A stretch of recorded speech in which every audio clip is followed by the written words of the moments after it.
రైతులు ఎవరు ఆధారపడుతున్నారు? కాంగ్రెస్ ప్రభుత్వంపై మాజీ మంత్రి హరీష్ రావు ఫైర్ అయ్యారు. మేము ప్రభుత్వాన్ని కూడా ఒకటే విషయం కోరదలుచుకున్నాం. ఇప్పటికైనా రాష్ట్ర ప్రభుత్వం కళ్ళు తెరవండి.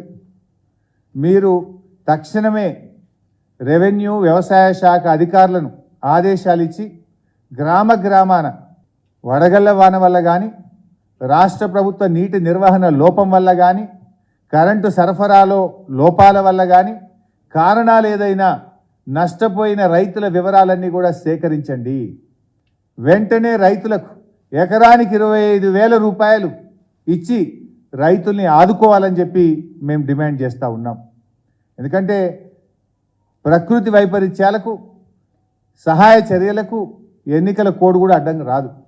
మీరు తక్షణమే నిర్ణయం తీసుకోండి. వెంటనే ప్రతి రైతుకు నష్టపోయిన ఎండిపోయిన పొలాలకు ఎకరానికి 25,000 రూపాయలు ఇవ్వాలని మేము రాష్ట్ర ప్రభుత్వాన్ని డిమాండ్ చేస్తూ ఉన్నాం. అదేవిధంగా ఊర్ల మీద పడి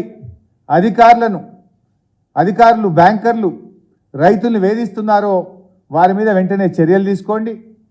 మీరు ఇచ్చిన మాట ప్రకారంగా 2 లక్షల రుణమాఫీని తక్షణమే ప్రకటించాలి. లేదంటే మాత్రం రేపు రైతులు పార్లమెంట్ ఎన్నికల్లో మీకు కర్రు గాల్చి వాత పెట్టేది కూడా ఖాయం. ఈ సందర్భంగా రైతు సోదరులకు కూడా విజ్ఞప్తి చేస్తున్నాం.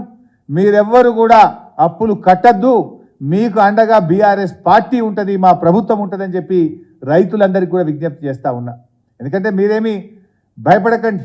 మీకు అలాంటి పరిస్థితి వస్తే, ఎక్కడైనా బ్యాంక్ అధికారులు మిమ్మల్ని వేధిస్తే మా పార్టీ నాయకుల దృష్టికి తీసుకురండి, మేమందరం వచ్చి మీకు అండగా ఉంటాం. ఈ కాంగ్రెస్ ప్రభుత్వం మెడలు వంచి అసెంబ్లీలో పోరాడి అవసరమైతే ఎంత దూరమైనా కొట్లాడతాం.